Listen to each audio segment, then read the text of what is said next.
I got hooked after taking a class, summer class at Fernbank Science Center. I'm a former educator, so I taught kindergarten and preschool. So I see that side of this whole equation, which is, a huge part of it, because really without the education piece, why would you be doing this?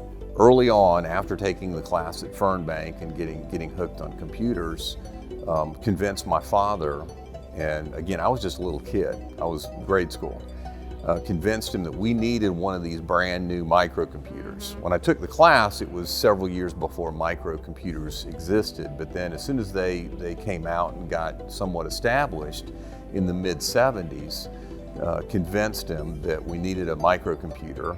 He knew it was really supporting my passion, but did end up getting some value out of it.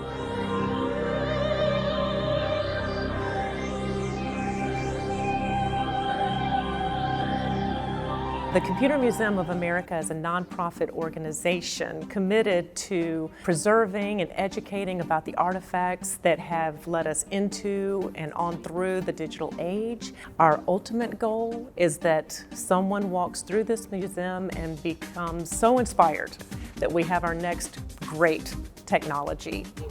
The Apollo 11 exhibit is, first of all, just a fun exhibit. I mean, we all have seen the movies about going to the moon. We've all quoted, "Houston, we've got a problem," whenever we have something. It is a part of our human history. These were a group of people who just wanted to go to the moon, and they were truly using the first computers to make this happen, to create the trajectories and everything. It is an amazing feat.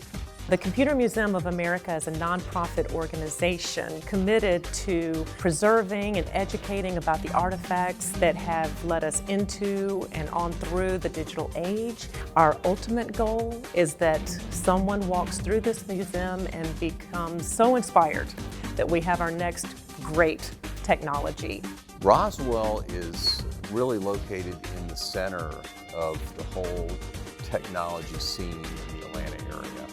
This corridor is full of IT companies.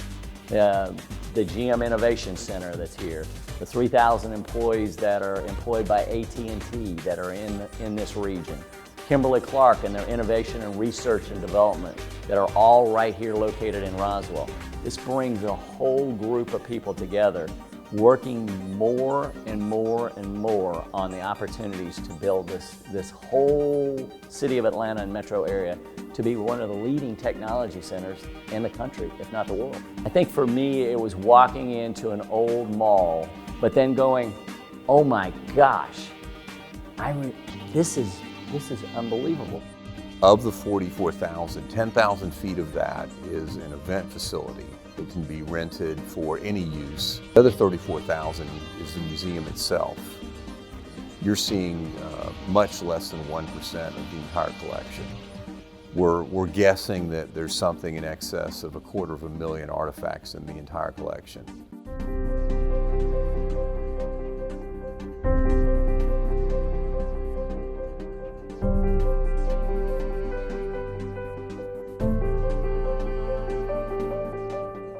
One of the challenges, or what we're really trying to do, is to make everything in this museum relevant.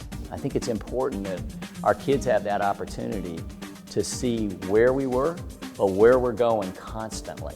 Because otherwise, when you come in here, you see these big supercomputers. Yes, they look appealing and interesting and artistic, but who cares? But if you tell the story and you say, okay, do you look at your weather app every morning to see the models and the simulations? Okay, that's supercomputing. Do you love Pixar movies? Well, that's supercomputing.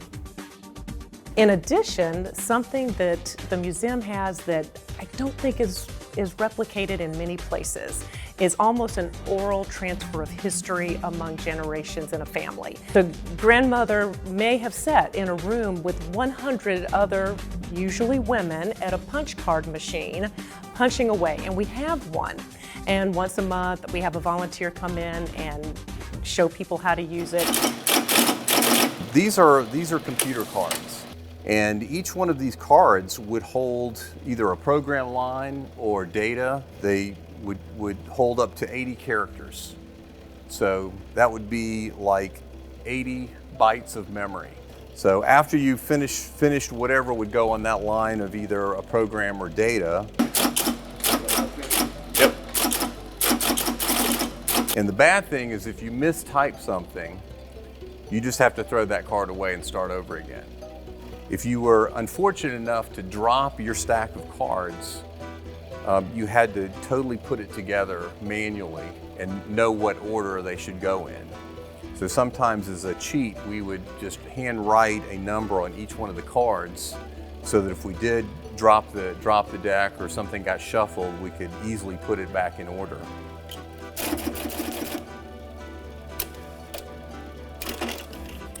The museum is excited to see that so many people have responded to these artifacts, to these displays. It's never been for any one group.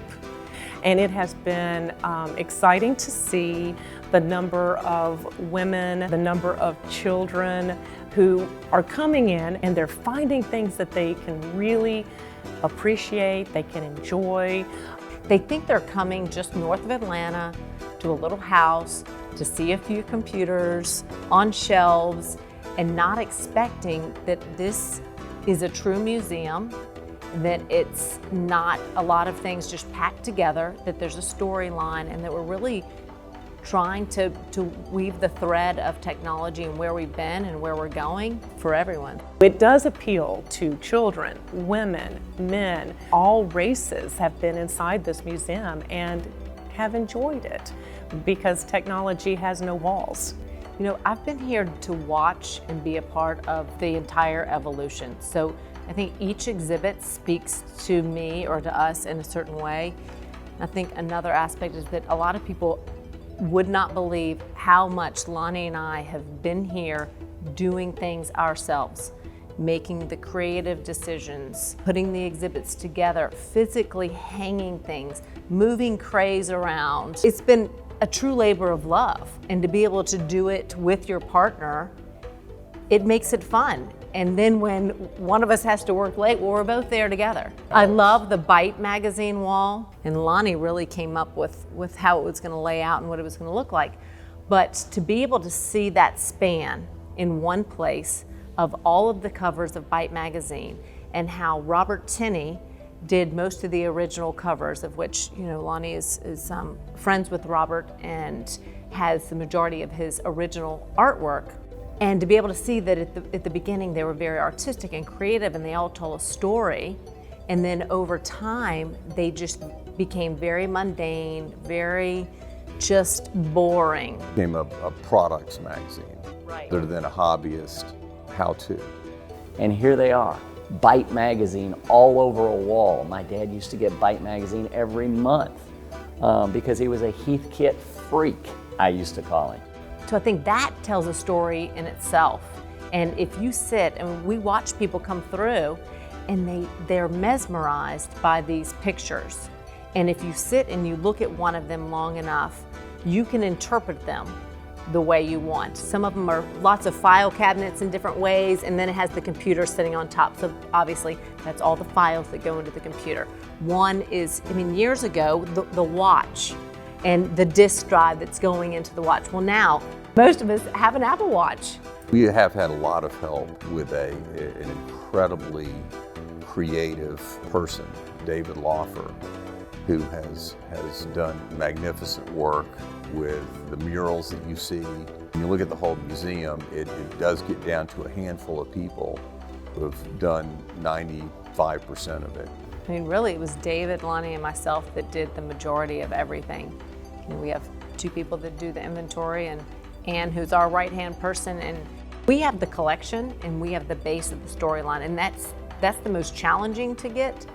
Now we need other companies and people to come in and really help us say, I've got a great idea for a hands-on activity that kids can then learn how a punch card machine really works.